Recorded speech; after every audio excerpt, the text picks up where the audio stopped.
Spiritual Tampa Bay. Morning.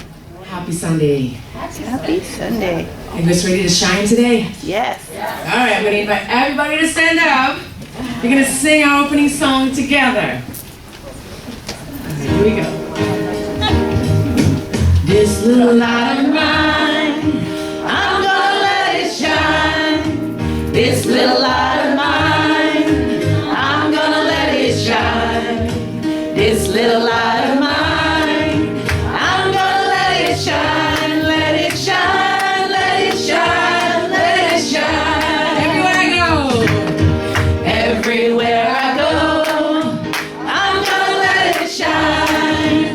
Everywhere I go, I'm gonna let it shine. Everywhere I go, I'm gonna let it shine. Let it shine, let it shine, let it shine. Everyone I meet, everyone I meet, I'm gonna let it shine. Everyone I meet, I'm gonna let it shine. Everyone I meet, I'm gonna let it shine. Let it shine, let it shine, let it shine. All around the world, I'm gonna let it shine. All around the world, I'm gonna let it shine. All around the world, I'm gonna let it shine. Let it shine, let it shine, let it shine. This big light of mine, I'm gonna let it shine. This big light of mine, I'm gonna let it shine. This big light of mine, I'm gonna let it shine. Let it shine, let it shine, let it shine. This big light of mine, I'm gonna let it shine. This big light of mine, I'm gonna let it shine. This big light of mine, I'm gonna let it shine. Let it shine, let it shine, let it shine. Let it shine, let it shine, let it shine. Good morning. Before you sit down, give each other a hug and say, we're glad to see you.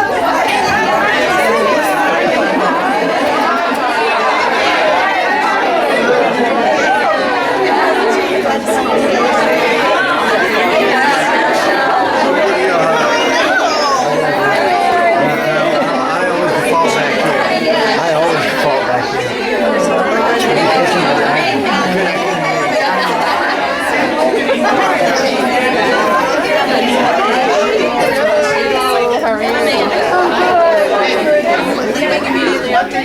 I think we're up. Is your button on? Good morning. I love the light in the room this morning. I love it. I love it. I love it. Welcome to the Center for Spiritual Living, Tampa Bay. I am Reverend Lane Morgan, and I am so blessed to serve as the minister and spiritual leader of this community. It is my deepest calling and joy to be with you this morning. We're a community that recognizes that wherever you are on your path to discovering your inner divine self, we are glad your path brought you here. We honor all paths of faith and know that coming together in conscious living is the way that we love ourselves more and we love each other more. So thank you for being juicy with each other this morning. If you're visiting with us for the very first time, and I know we do have some first-time visitors here, welcome to our spiritual family in our community. And I want to say that we would love to send you home with a gift. The Science of Mind magazine is a perfect way for you to have a little taste of what we teach in this philosophy. And there's a blue card out there on the back table that if you will give us a little bit of your information so we know who you are, we would love to welcome you and with a gift and send you home with that. And if you're a member of our spiritual family, welcome home. I'm glad you're here this morning. And speaking of members, I have 2 name tags to give out this morning. I had them last week, but I'll give them this morning. Joelle and Connor, please come out.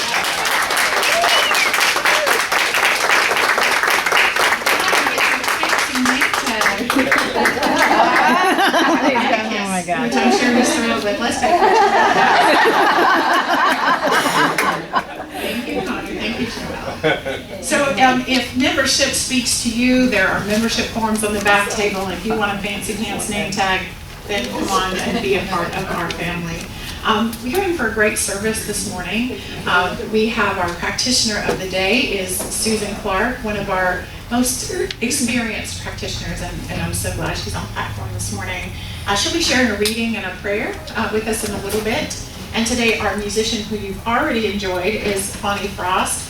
Bonnie is a guest musician. She lives in Sarasota from what I remember, but she kind of goes around to other centers too a lot. You're a hot ticket.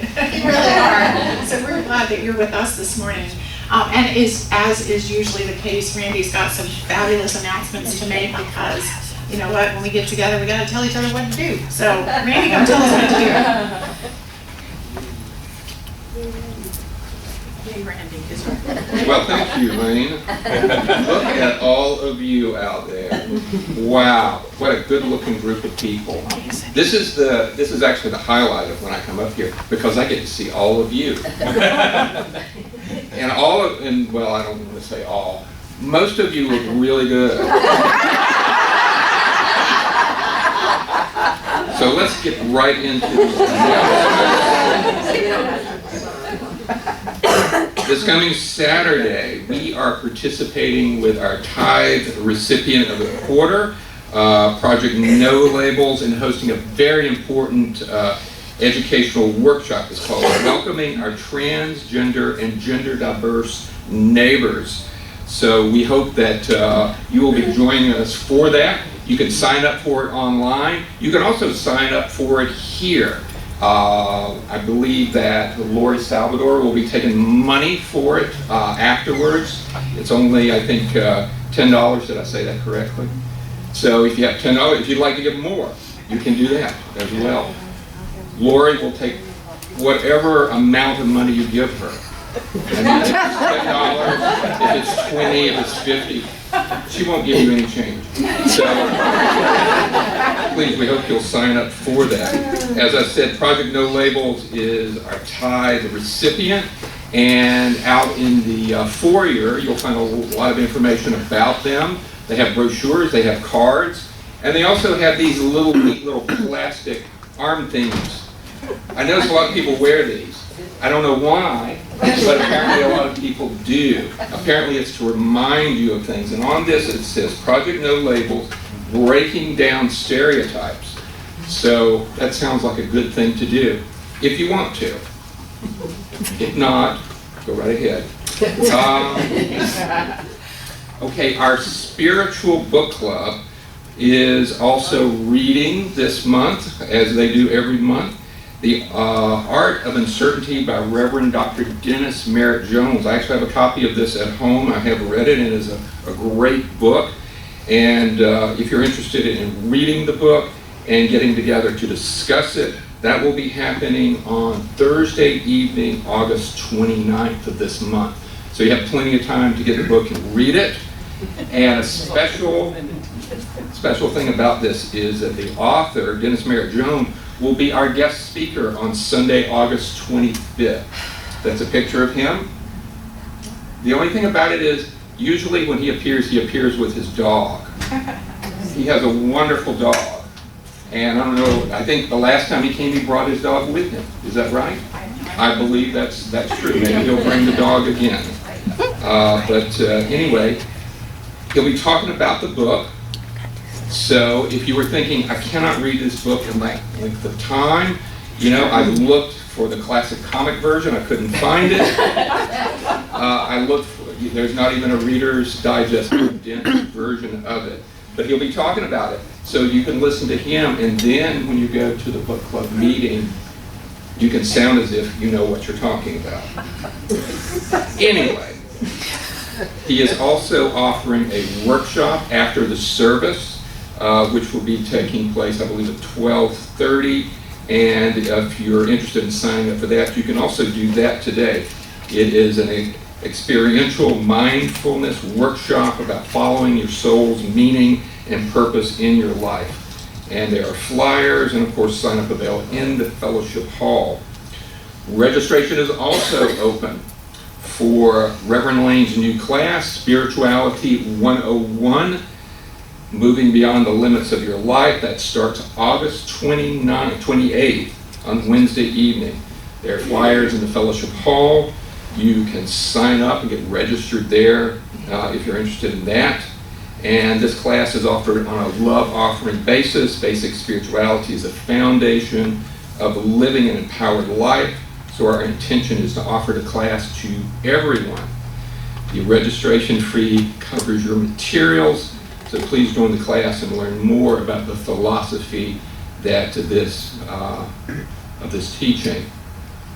Okay, we are also in the midst of our $5,000 grant match program, and so far we have received $3,851. Isn't that fantastic?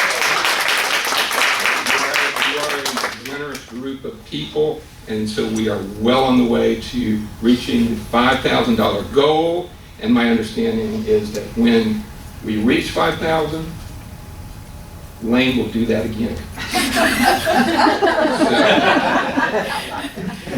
So we are looking forward to doing that. If you're interested in making a contribution, as a matter of fact, they have these wonderful envelopes out in the foyer, which you can put your money into.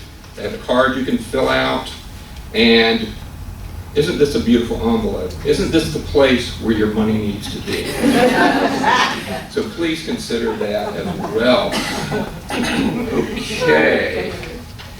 Now, we're all here, so don't forget to check in on social media, Facebook, Twitter, Instagram, whatever that you do. And also take a moment to silence your phone while you're at it. And lastly, I want to remind you that if you have a prayer request or would like to communicate with us, your contact information, you can do so by filling out our prayer request form here, a contact card. As a matter of fact, if you have a prayer request that you would like to communicate with us each week, our practitioners and Reverend Lane join together and they pray over each of these requests. Take a few minutes now to fill that out so that you'll have it ready to put in the offering basket when it comes around later in the service. And with that, I have everything that Lane has allowed me to talk about, so I will turn it back over to her.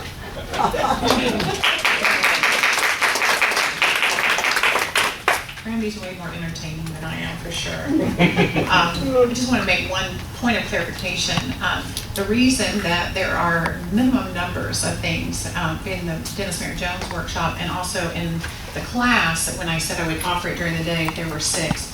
There is a magic that happens when a group of people come together, and if we have too few, then it really diminishes the value of the class because of examples and stories and things like that. So I'll still put it out there. There are 6 of you that want to take the class during the day. I'm happy to teach it during the day, but it looks like it's probably just going to be an evening class on Wednesday night. So, and I'm looking forward to that. So I hope that you all will step in and learn about the science of mind with me.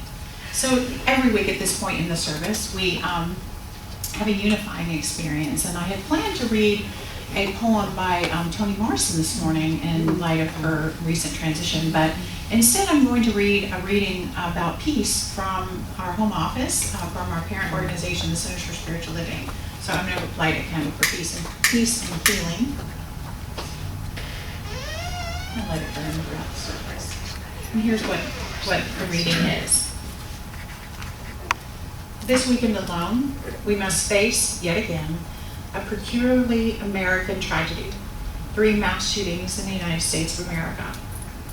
These shootings, like so many others, appear to have been driven by bigotry and the hatred and fear that bigotry creates. It is tempting to turn away from this news because we are numb from all the other days we've woken up to similar news of mass shootings and bombings, all manner of violence in our country and around the world, carried out in the name of division, fear, and bias, so deep it rots the bones. We are asked, however, by the spirit of love and unity that runs through our veins, that knits our communities and families together, and by the principle of oneness by which we live, to stand strongly and clearly in our compassion for and support of those who are suffering. We lean into the knowledge that Spirit is alive in the United States of America and in the world. We know that every moment Spirit is supporting us into a life of both compassion and action. Love acts to be multiplied, even in the harshest of conditions. Today we hold in our hearts all those experiencing the terror of gun violence. We will not turn away from the suffering. We mourn for and honor our precious sisters and brothers whose lives were lost. We know that comfort and all needed resources are surrounding those who have lost loved ones. We know divine healing is present at the bedside and in the bodies of those fighting for their lives in the hospital. We know comfort and divine guidance for the first responders and medical professionals serving those impacted by these events. As spiritual beings, we know that what is happening in the world today is a reflection of consciousness that is festering in the United States and around the world. And we hold in our hearts all those who suffer under the weight of their own bigotry as we allow our own bias to be healed more and more each day. May we continually wake up to our oneness with all of life, and may we seek God in all people and all living things. We know that words matter when the rhetoric of the time, particularly from the highest of those amongst us, separate, divide, and call out our darkest selves. It makes these incidents like these more likely. In this, we realize that love is also ushering us into collective action to bring forth the transformation and healing of our country's addiction to gun violence and bigotry. We trust that each one of us is guided to take the right, necessary, and inspired actions that foster healing, individually and with others who are inspired to create systemic changes. We are every day celebrating diversity, fostering peace, and deepening belonging of all beings. We are divinely called to this work of peacemaking. With love for our human family, we release these words into the universe, knowing that hope, compassion, resources, love, and healing are alive today and always, wherever these tragedies strike, in our country and in the world and in the hearts of all people. We trust in divine guidance, our collective moral courage, and the willingness to act for the raising and transformation of consciousness. Let us give a moment of silence to peace and healing.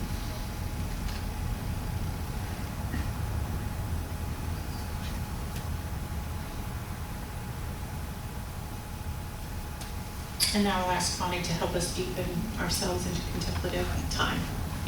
Thank you.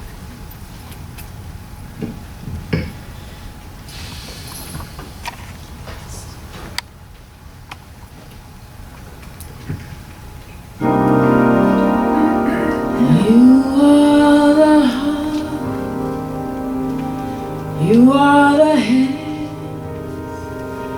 you are the voice, a spirit on earth, and who you are, and all you do is a blessing to the world.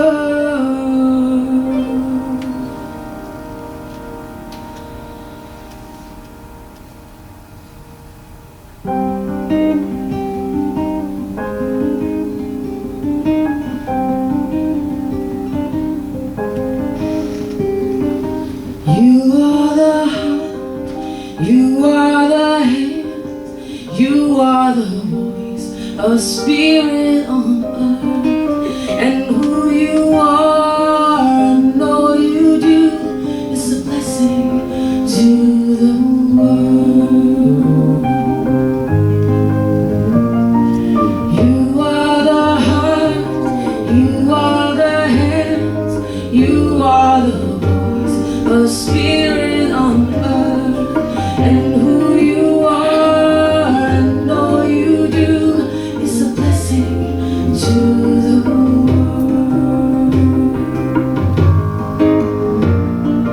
We are the heart, we are the hands, we are the voice, a spirit on earth, and who we are and all we do is a blessing to the world. We are the heart, we are the hands, we are the voice of spirit on earth,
a blessing to the world.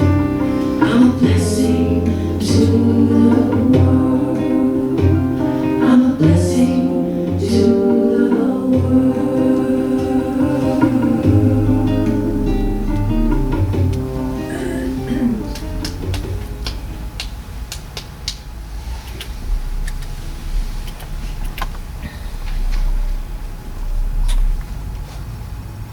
Please join me in prayer.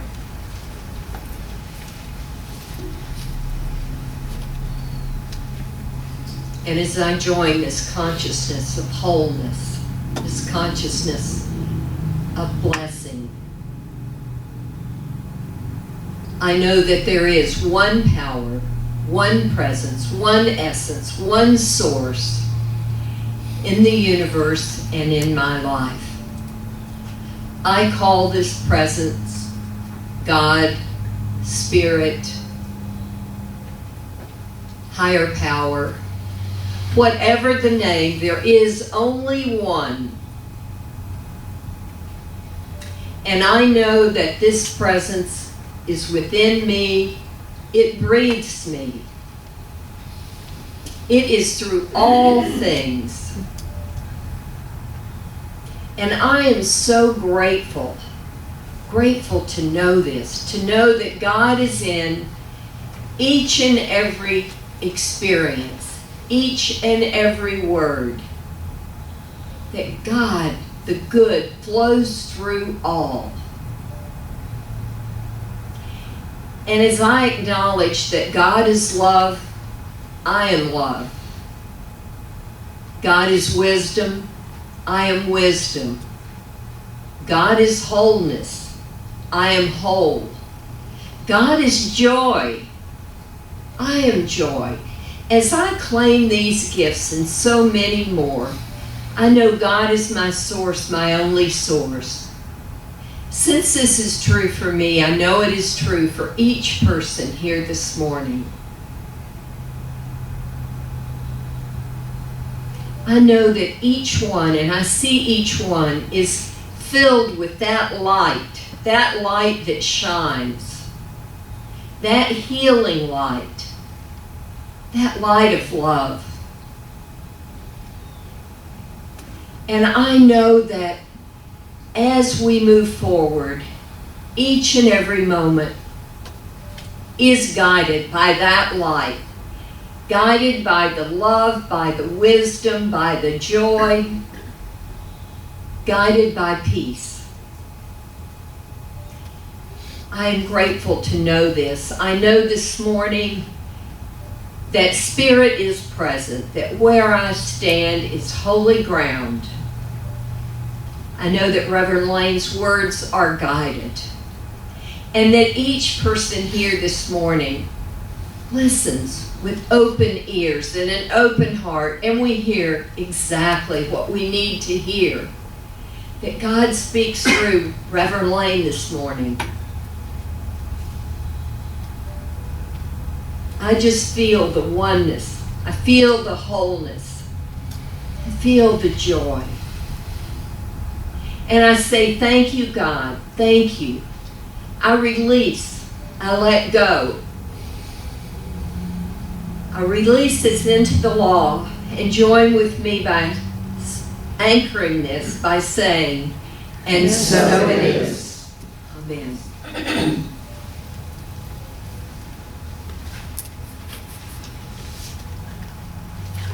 I have a reading this morning from a book by Parker Palmer. It's called On the Brink of Everything. And the subtitle is Grace, Gravity, and Getting Old. You might know why I picked up this book. It's been on my bedside table for a while, but I really admire Parker Palmer. He has written many, many books, and he speaks to me. And there is great wisdom in this reading, whether you are dealing with the grace, gravity, and getting old. And this is what Parker Palmer writes. In March of 2015, I read an essay by my friend and colleague, Courtney Martin, called Reuniting with Awe. It painted an exquisite picture of how her 16-month-old daughter, Maya, helps her see life's wonders through a toddler's eyes. I was mesmerized by Courtney's opening line, "My daughter is on the brink of everything." That's where I am today at age 79. I'm frequently awestruck as I stand on the brink of the rest of my life, including the part called death, which I sometimes think I can almost see from here. I'd be lying if I claimed to be awed by all that comes with old age. Courtney wrote about Maya scoping haphazard little bits of cottage cheese into her mouth, then applauding herself between bites.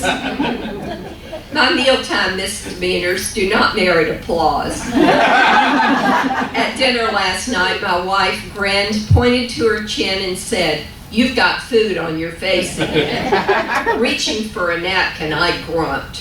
I'm saving it for a snack. The morning Courtney's essay was published online, I began my day by waking up, an event worthy of celebration in itself. I paused on the edge of the bed to check my balance and gather my wits, then followed a well-worn path to a small room I visit a couple of times a night. It was a hard frozen winter day in my part of the world, and the east-facing window was filigreed with ice. I stood there for a couple minutes, taking in that scene as if I were contemplating one of the great rose windows in a magnificent cathedral. I went downstairs, turned up the thermostat, and began heating water for coffee. I reread a handwritten letter that had arrived the day before, thanking me for a book I published when I was in my early 60s. "What you wrote about your experience of depression," said my correspondent, "helped save my life." As I laid the letter down, I thought back on all the early mornings when, in my haste to get back to my writing, I'd failed to pause for even a few minutes to take in the loveliness of an awakening world.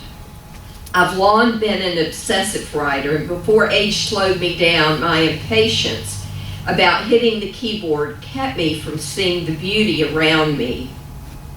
Part of me regrets that, and yet back in the day, focused laser-like on surveying and mapping what's in here while ignoring what's out the window, I wrote something that helped a stranger find new life. Looking back, I'm awed by the way that embracing everything from what I got right to what I got wrong invites the grace of wholeness. On the morning I read Courtney's essay, I saw the world at sunrise through my own rose window. I read a stranger's generous letter alongside a friend's evocative essay. I had the physical and mental capacity to make it down the stairs, through the coffee, go back to my office, and begin this piece. And I had a laugh with myself about coffee roasted in hell and served in heaven. The spiritual bread of life gives me a bellyache if it isn't leavened with humor. Courtney says that her daughter approaches the world with one giant, indiscriminate expectation: delight me. Like 16-month-old Maya, I want to approach the world with the only one expectation as I close in on 80, because I'm old enough to know that the world can delight me. My expectation is not of the world, but of myself. Delight in the gift of life and be grateful.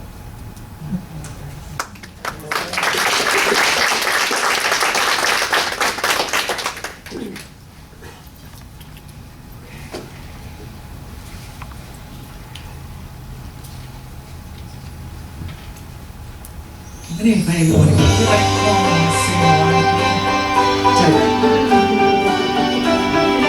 I know she's gonna sing it for me.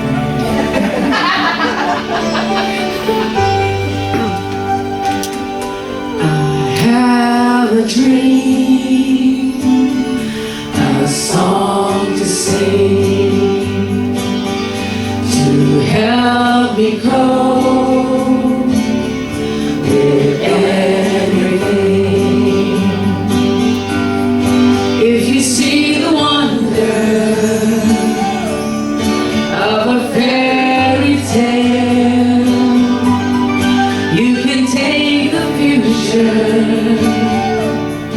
even if you fail. I believe in angels, something good in everything I see. I believe in angels, when I know the time is right for me. Across the street, I have a dream,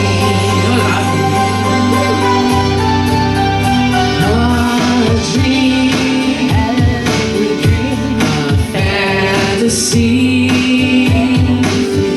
to help me through reality. And my destination makes it worth the while, pushing through the darkness, still another mile. I believe in angels, something good in everything I see. I believe in angels, when I know the time is right for me. Across the street, I have a dream. Beautiful voices, girls. Thank you so much.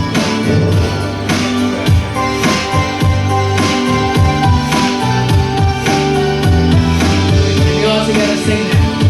Here we go. I have a dream, a song to sing, to help me go with anything. If you see the wonder of a fairy tale, you can take the future, even if you fail. I believe in angels, something good in everything I see. I believe in angels, when I know the time is right for me. Across the street, I have a dream, across the street, I have a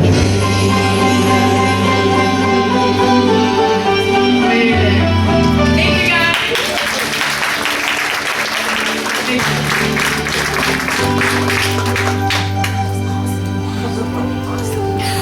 guys. And ABBA. Earlier in the summer, maybe in the late spring, we all went to see Mamma Mia and over in St. Pete together. And what fun! I love this community. We do fun stuff together. So, anyway, Meister Eckhart said, if the only prayer you ever say in your entire life is thank you, it will be enough. It will be enough. Today, I want to talk about the power of blessing something, or more precisely, the power of blessing everything. My talk title today is Blessing All Without Discrimination. And the title came to me from a passage in the CSL Book of the Month. And so we have the Book of the Month of the Art of Uncertainty, because that's what we're all reading, and Dennis is coming and all that. But the organization has a Book of the Month called The Art of Blessing by Pierre Pellerand. And this is what Pierre said. He said, "To bless all without discrimination of any sort is the ultimate form of giving, because those you bless will never know from whence came the sudden ray of sun that burst through the clouds of their skies. And you will rarely be a witness to the sunlight in their lives. What a gorgeous phrase. You know, when we bless others, we send a sudden ray of sunlight through their clouds. And you will usually never see it. And they will never know where it came from. I don't know about you, but I love sending rays of sunlight to other people and knowing that others are doing the same for me.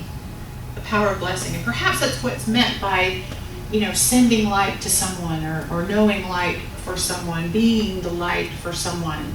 We are a sudden ray of sunlight that just comes through their clouds. And I think that's our calling as spiritual beings, to be the blessing of light to another. Mother Teresa once said, we belong to each other. We belong to each other. Isn't that a beautiful idea of unity? We belong to each other. And that means that in the truth of oneness, your experience is my experience. Your good is my good is your good. Your laughter makes me laugh. And when you have a tear in your eye, I might have a tear in my eye too, because we are one. And I think the hardest part of the quote from the beginning was without discrimination. That's the hard part. Before we dive into that discrimination part, let's talk a little bit more about blessing.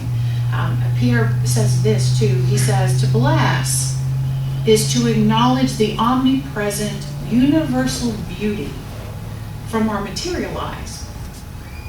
It is to activate that law of attraction, which from the furthest reaches of the universe will bring into your life exactly what you need to experience and enjoy. So when whatever comes into your life comes in, our job is to bless it. To bless a person, place, or thing is to recognize the truth that everything is always spiritually whole. Even if from a human perspective things appear very, very lacking, to withhold our blessing from anything, we're actually affirming a lie. We're cursing something and saying it's incomplete. It's not for me. This whole universe doesn't work for me, because this is not something I can bless. It's incomplete, it's wrong. So let's look at the definition of blessing. What does that mean? There are lots of definitions, trust me, but this is the one I like, which I get to talk, so I get to pick the one I like. It says to express or feel gratitude to thank. And that definition speaks to the quote, to acknowledge the omnipresent universal beauty. Omnipresent means everywhere present. Universal beauty. It's everywhere, always present. And when we bless this universal beauty, we give thanks for it. Ernest Holmes says, gratitude is one of the chief graces of human existence and is crowned with the consciousness of unity. Consciousness meaning your awareness and your ability to see something. So when you have a consciousness of unity, you can feel gratitude. And these quotes both imply oneness lying beneath the experience of gratitude. Oneness. Oneness. If we recognize that there is universal beauty everywhere, then that is gratitude.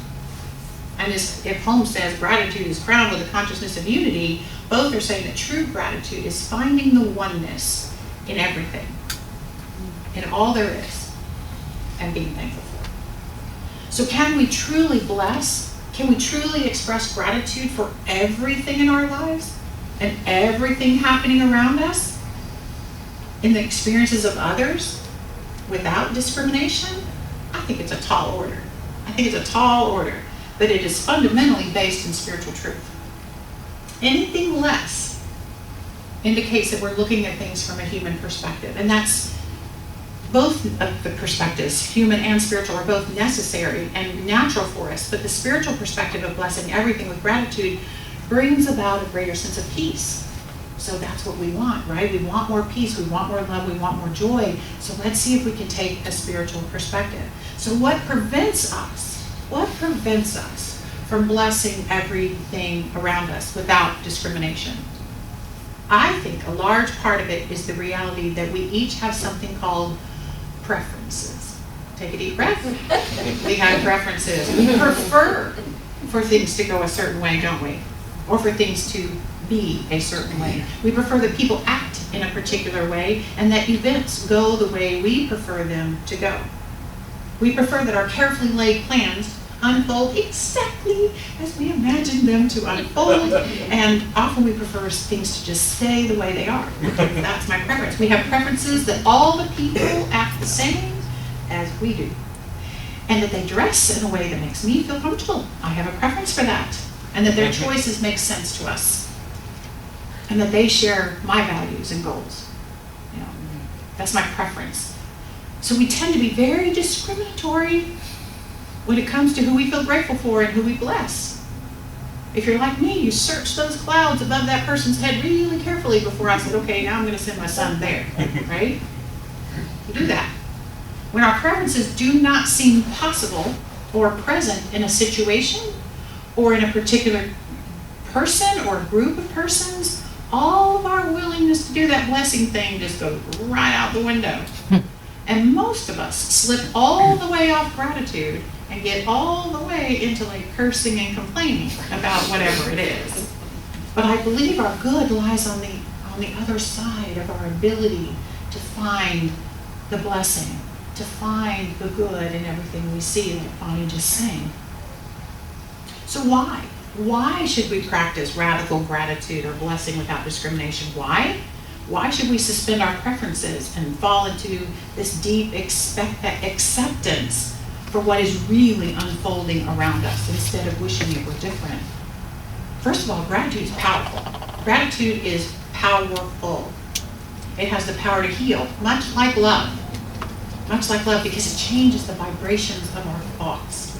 And when you can shift up to gratitude, things begin to change because we begin to change. So when you're in a sticky situation that doesn't feel comfortable, the sooner you can find your way to find something to be grateful for, the sooner the entire situation can transform. So I want to share some stories and examples on a few different levels of difficulty and scale. So first I'm going to share a relatable story to illustrate the power of blessing something with gratitude and how blessing a thing that you kind of cursed, learning to bless it can transform a thing in our intimate personal lives. So as you know, I have a daughter who is now a young adult. And just like any other mother, how many mothers are in the room? Raise your hand if you're a mom. Okay, perfect. How about if you have a dog? I mean, so if you have something that you're taking care of, you have a whole ton of preferences. And I have a whole ton, they're all about her. The bottom line is I want her to be like me. Okay? That's the bottom line. I want to understand why she does the things she does and why she makes the choices that she makes, right? Right? So there's a topic that has been between us for many years related to one of my preferences. And a power struggle started a long time ago around this issue. And the thing we struggled over was a tattoo. Okay. So Kelsey has wanted a tattoo since she was a young teenager. Now, I don't know if you could guess, but I don't have a tattoo. I think tattoos are super cool on other people. Super cool. And I always admire someone's willingness to be jabbed with a zillion needles. That's really cool. Just for the sake of decorating your body with a little art, right?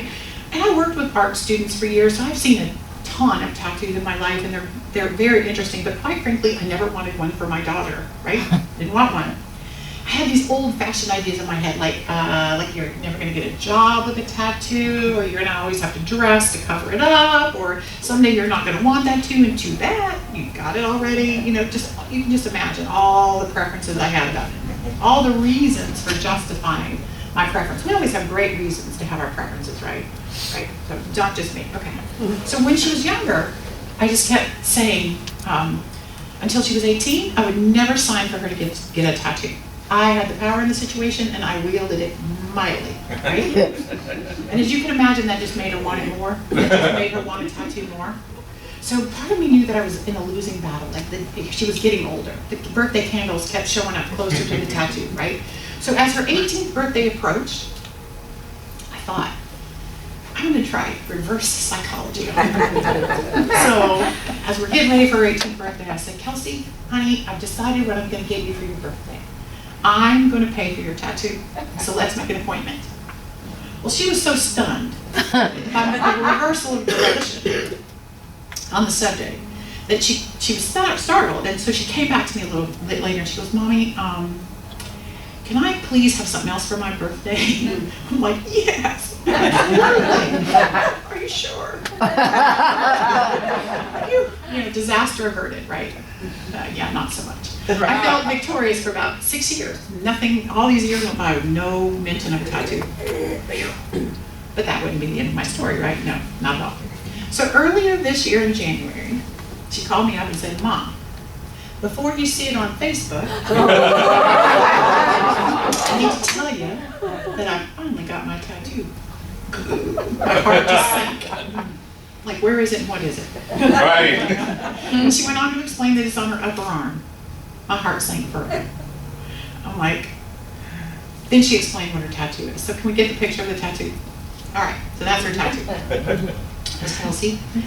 So Kelsey's a librarian, and she specifically has a career goal of being a children's librarian. And this is what she said about her tattoo on Facebook while you look at the tattoo, the beautiful tattoo. This is what she said. She says, and I read from her, my tattoo is a Brett Helquist illustration from my all-time favorite book series, A Series of Unfortunate Events by Lemony Snicket. In the books, the tattoo represents a secret organization called the Volunteer Fire Department, VFD, and the initials are hidden in the tattoo itself.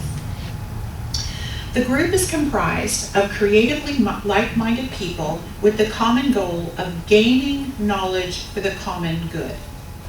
VFD is made up of writers, inventors, librarians, chefs, poets, etc. Personally, my tattoo represents not only my love for this series of kids' books, I love these books like most people love Harry Potter, but also how important it can be to find someone the right book at the right time as a librarian. It represents my love of reading and how good it feels to be completely absorbed in the world of a book. It is also my reminder that the world will always be complicated and even overwhelming, and not everyone is necessarily noble or wicked, but that there's always more to someone than what's on the surface. Finally, when I say I've wanted this tattoo for a while, I mean for years and years. Her description of her tattoo stopped me in my tracks. I was suddenly grateful for my daughter's love of books and her desire to learn. And I was grateful that she could see the world as a place where she could use her love of knowledge and reading in a way that would help others. And I was also grateful for her desire to put a mark on her body that children would recognize in the library and know she was someone who stood by them in their quest for information and understanding of life through the gift of books. I was grateful. And she has told me that children will walk up to her and say, that's the VFD. And that just is amazing to me, right? So when I could take a step back and see the blessing of this thing, this dreadful tattoo, it became a thing of beauty and a thing of meaning. And the very thing that we had battled over for years suddenly became a symbol of everything I taught her to be in life, to make a difference to others, to love knowledge, to seek knowledge for the common good, that her learning something helps the world learn something. And here's the profound thing. I am now infinitely curious about everybody's tattoos. Now I want to understand the story behind them, and you better have a good story. You know, chances are I'll never see one on my own body. Chances are really, really high. But I can appreciate the messages behind everybody else's body ink. So if you have one and it's showable, I'd like to see it. But this lesson taught me that my preference was not the only possibility. Probably not even the highest possibility. And I could bless and appreciate without discrimination someone else's preference and expression of life. But a tattoo is small potatoes compared to some of the things that we're asked to bless if we're going to do it without discrimination. The next story I want to tell you, with a little jingle in the background, I want to tell you is about blessing something that changes in our lives and sometimes profoundly. So this is a true story. A man went to a minister colleague in great distress to say that across the street from his family-owned grocery store, a large national chain store was opening one of their outlets. And the grocery store had been in his family for nearly 100 years. And he couldn't imagine life without his family store. But this well-known national company, which shall remain nameless, would surely drive him out of business. And he was upset and he needed some prayers or words of wisdom, so he went to his minister, and the minister listened carefully. Then he said, "If you fear the owner of the chain store, you will hate them. And it is your hatred that will be your undoing." What should I do? The man was distraught. And the minister gave the grocery store owner this counsel. He said, "Every morning, walk out of your store onto the sidewalk and turn and give thanks for and bless your store, accepting for it all the prosperity it has always been for you. And then turn around and face the chain store and bless it in the same way." What?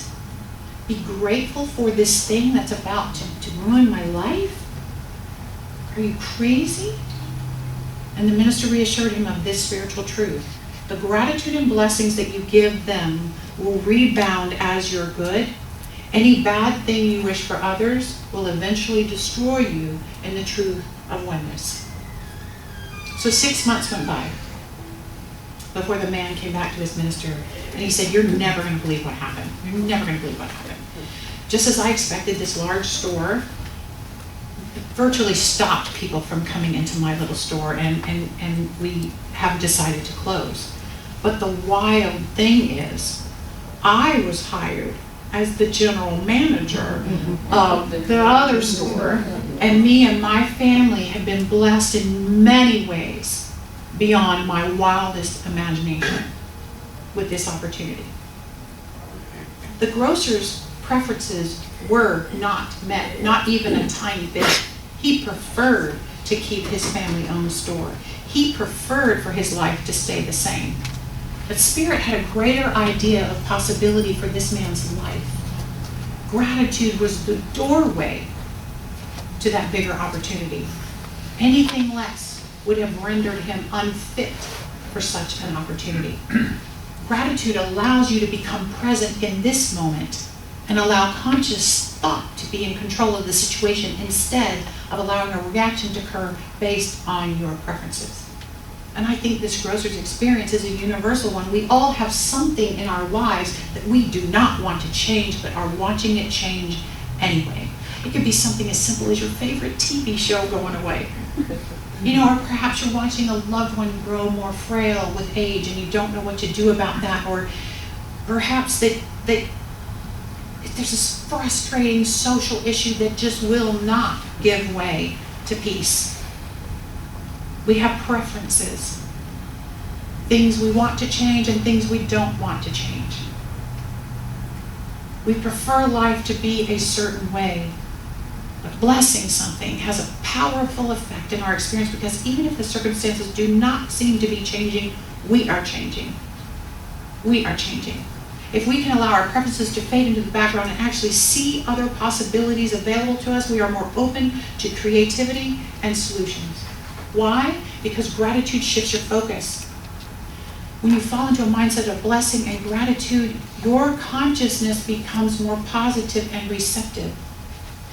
It allows you to be present with whatever situation you're in, and whenever you are fully present, you have greater access to ideas and solutions, and you can see the hidden perspective of the good that is present no matter what is happening. There is good there. But so often we get stuck in being angry that our preferences aren't available, and it's impossible to be thankful and angry at the same time. Just go ahead and try it. Go ahead. Attachment is the opposite of gratitude. And boy, do we get attached and we resist change.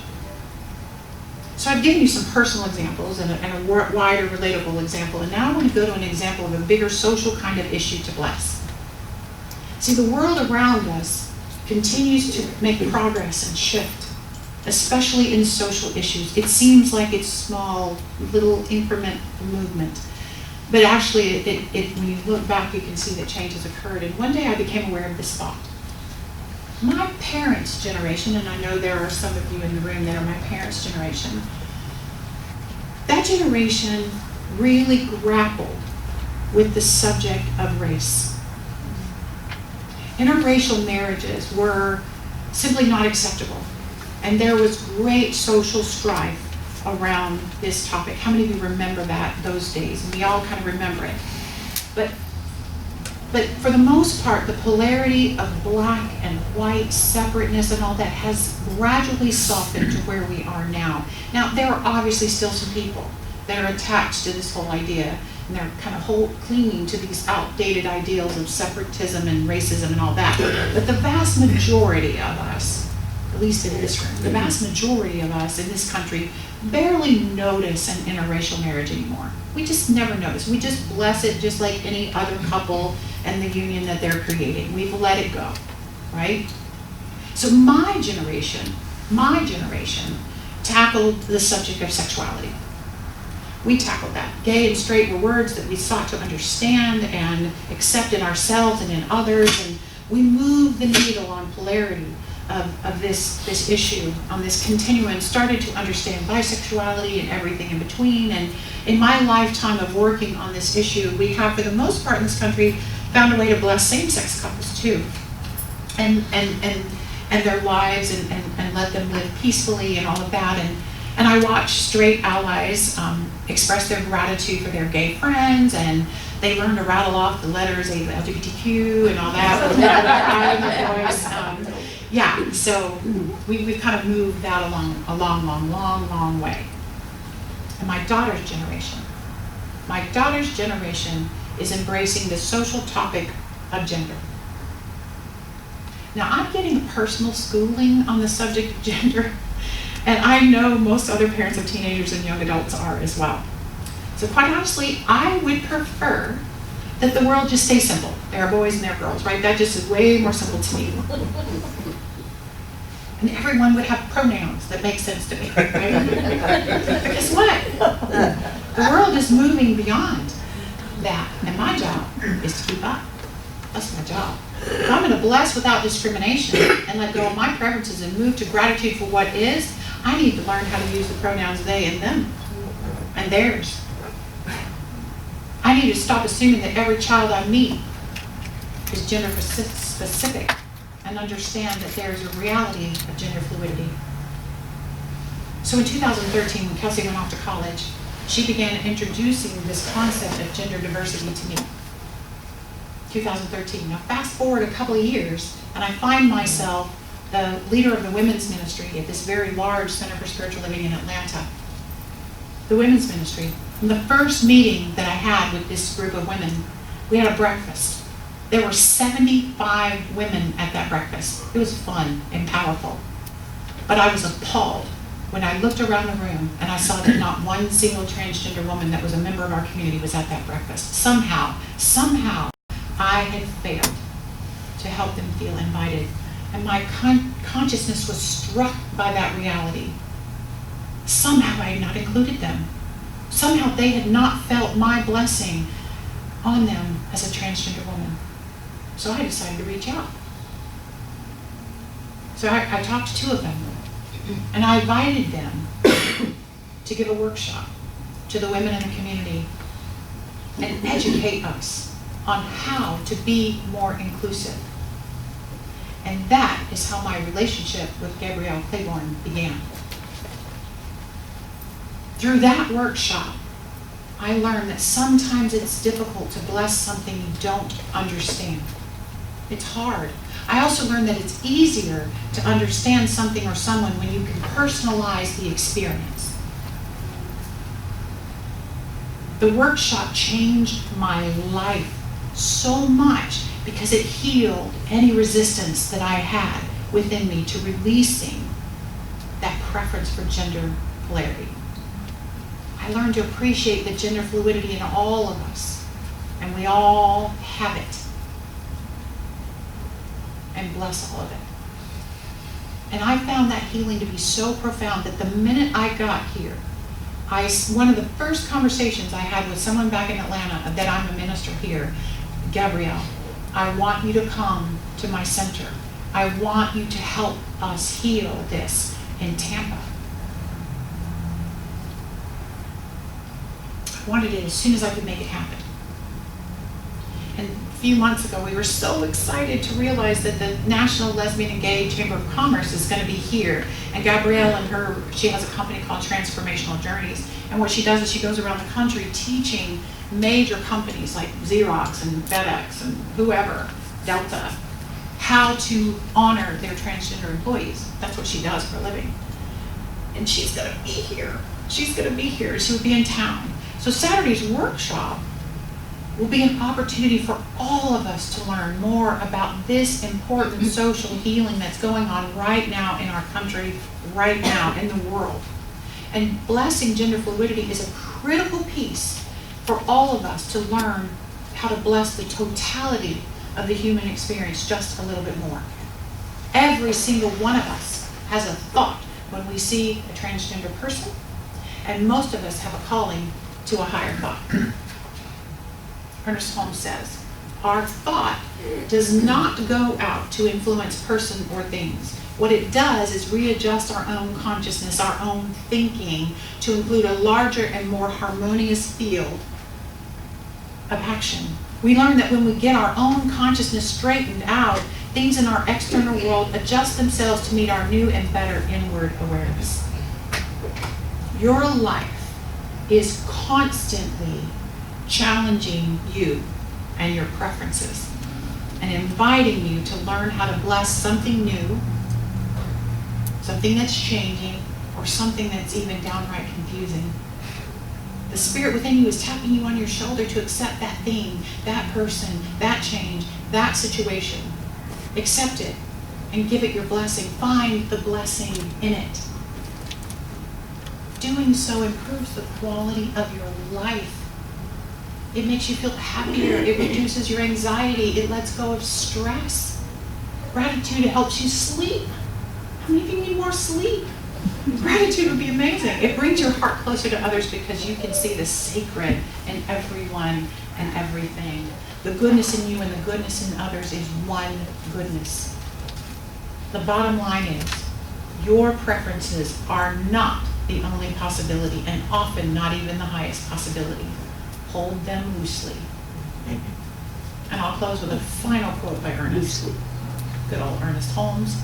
Let us so live and think that we may retire at night in peace, knowing that no harm can come to the soul, that we may rise in the morning renewed in body and in mind with a brighter outlook, a happier expectation, and a clearer joy, looking upon all with love, condemning none, and blessing even those who seek to injure us. Let us learn to be perfect, even as that divine being residing in the heart of all and overshadowing eternity must always be perfect. I bless you and you and you and you, and so it is. And so it is.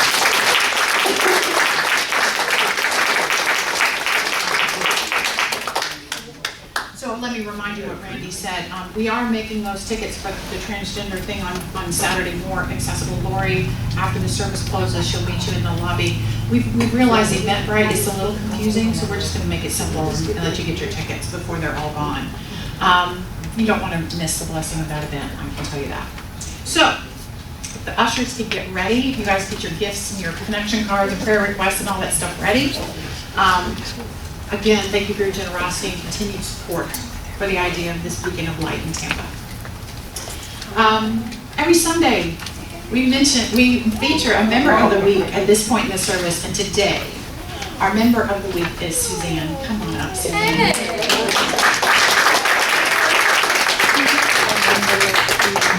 Suzanne is a relatively new member.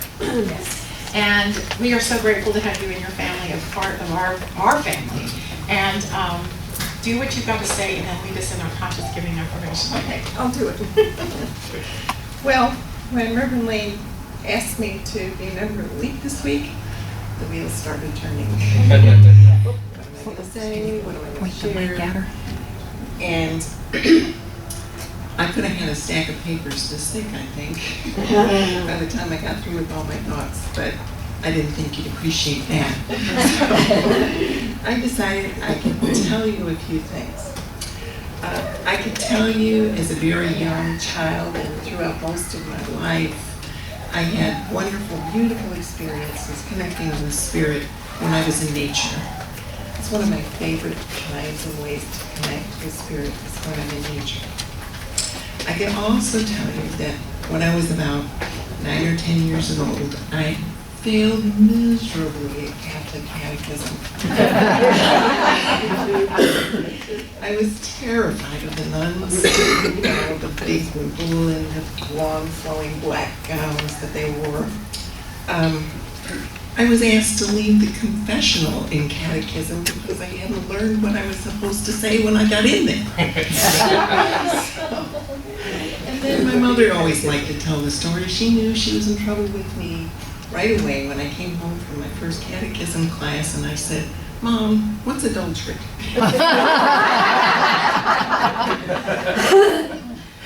So I can also tell you shortly after that, I made a break from that Catholic church, and I started to go to the EUB church around the corner that my father was affiliated with. It was great. They had Sunday school for kids. We could sing, we could do crafts, and we had snacks. That was good. I was grateful for that. And I can also tell you in the ensuing years, my religious and spiritual path sort of resembled a ping pong machine action. I was trying this, trying that, reading this, going here, going there. And that was until I brushed up against Saints of Mine in Eugene, Oregon. And it felt just right. Nothing else had felt just right. I felt like Goldilocks. Mm-hmm. And unfortunately, we moved shortly thereafter, so I lost touch with all of that. Now the story gets interesting as it pertains to this center, because last summer we were at Books A Million, and I picked up a copy of the Science of Mind magazine. And I loved it. It was great. And I thought, I'm going to subscribe to this. So I did. Then not only did I subscribe, I started looking, well, there must be a center locally, right? So I found Suncoast CSL. Hans and I made plans to come in April for the first service. Well, guess what arrived in our mailbox the week before? An invitation from CSL Tampa Bay to come to the first service in this beautiful new building. How's that for serendipity? I think we're supposed to be here. So I was excited and hopeful that this place would be just right. And since I'm standing here telling you all of this, you know it probably is. But let me tell you what. This past year and a half has been overflowing with challenges, literally, for every member of my family. We had multiple health challenges. We lost a loved one, financial loss, big career transition. Our family's love and support for each other has got us through all of this, for which I'm very thankful. But as a result of this, a longing for a spiritual home was magnified, not just for spiritual food and community, but for a place to express my gratitude for the tremendous blessings that each of us and my family have received in our healing. God has been very good to us, and I'm so thankful for that. So when I walked through the doors of this center, I was hoping that spiritual home was here.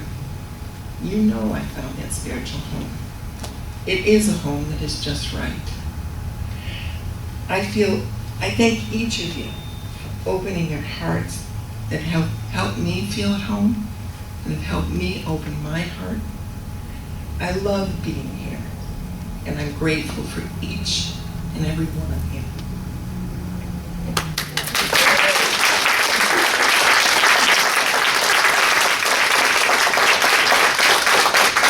So don't forget, your job this week is to hold Suzanne and her family, but especially Suzanne, in her prayers. And your job is to look for the miracles that are going to show up for you all week. It's going to be awesome. Awesome. So before you leave, will you read us in our conscious giving affirmation? Certainly. Divine love flowing through me blesses and multiplies all that I am, all that I have, all that I give, and all that I receive abundantly. And so it is.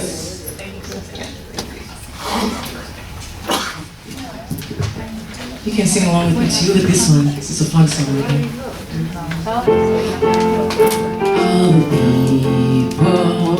All the people of the world, red and yellow, black and white, they are precious in His sight. Spirit loves the little children of the world. Everything is beautiful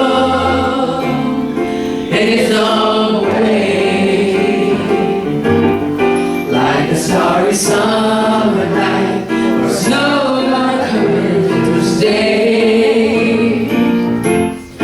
Everybody's beautiful in their own way. I'm just here to heaven, the world's gonna find a way.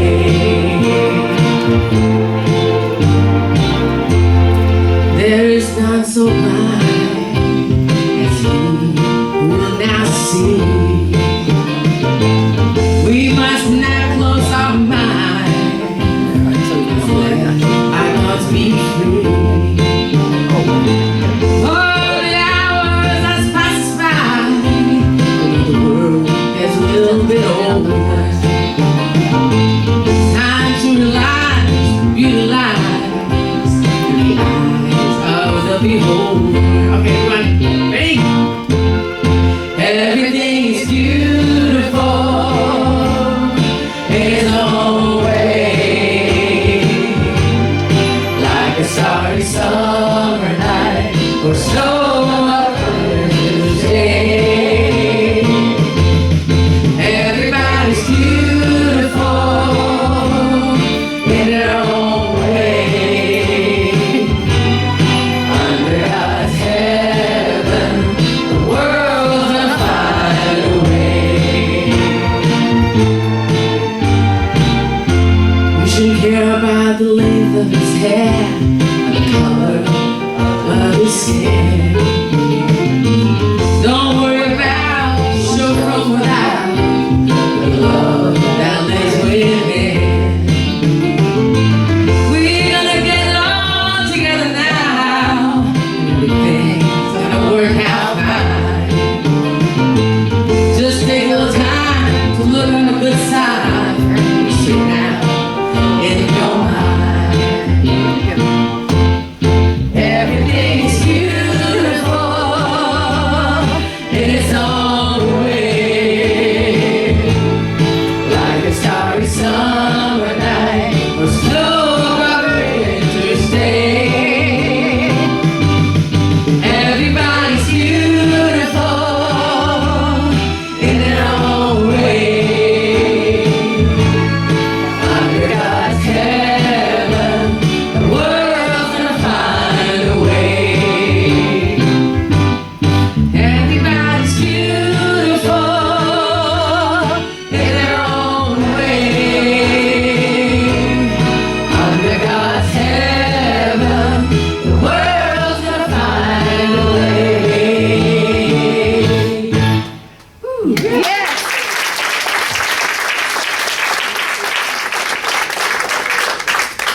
Thank you, Bonnie. The music today was like perfect. Thank you. We didn't really work on it that hard. I mean, it was really good. So thank you so much. So again, blessing the offering. Thank you so much for your gifts of generosity, and know that they go very far in supporting this ministry that we all love, just like Suzanne loves it. We all love being here.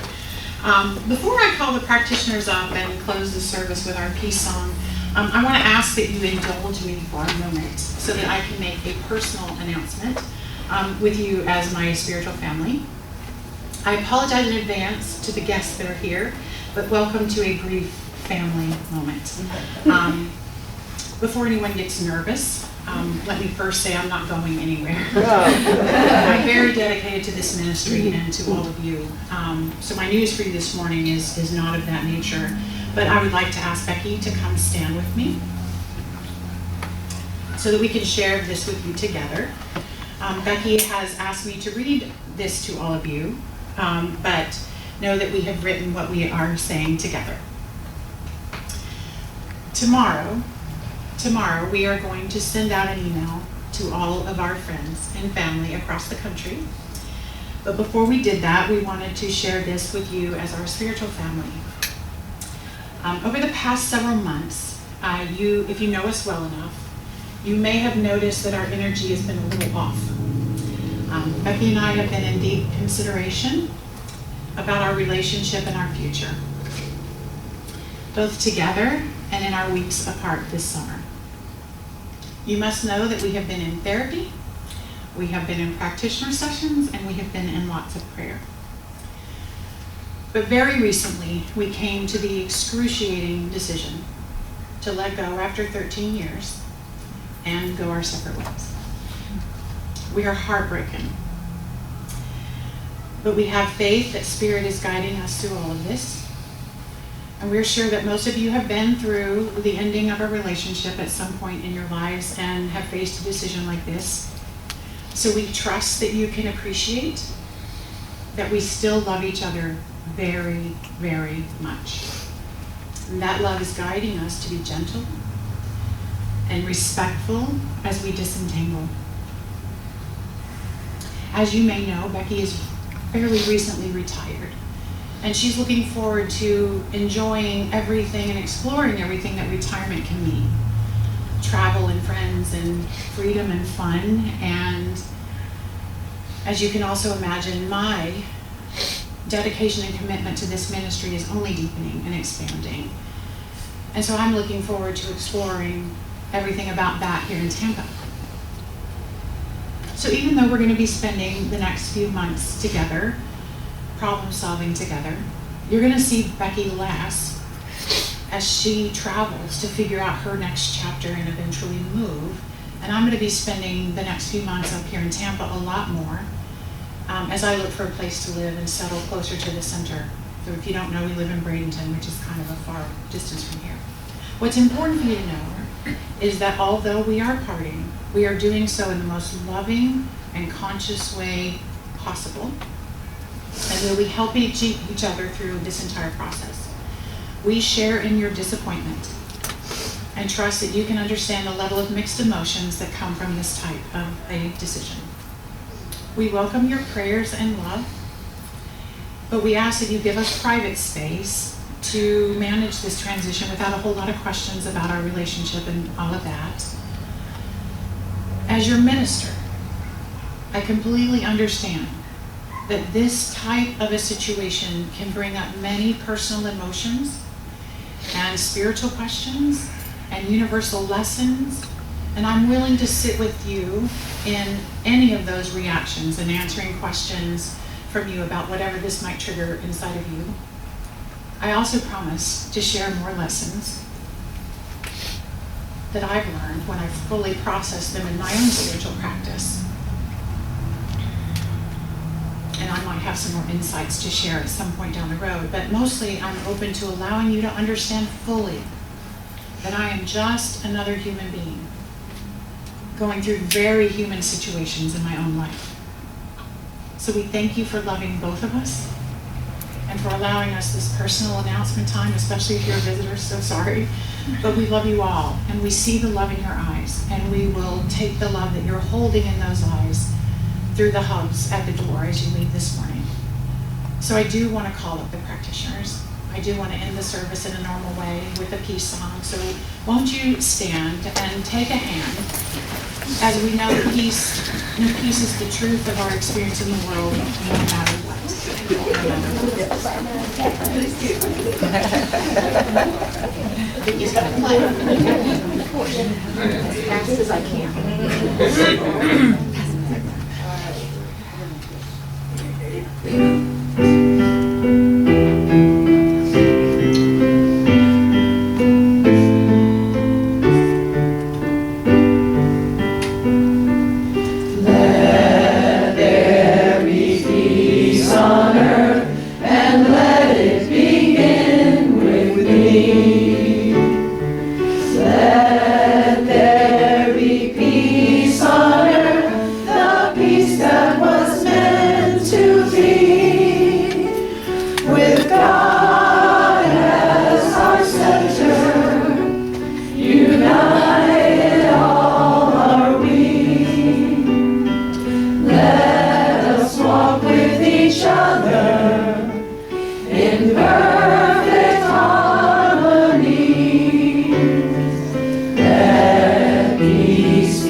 Good.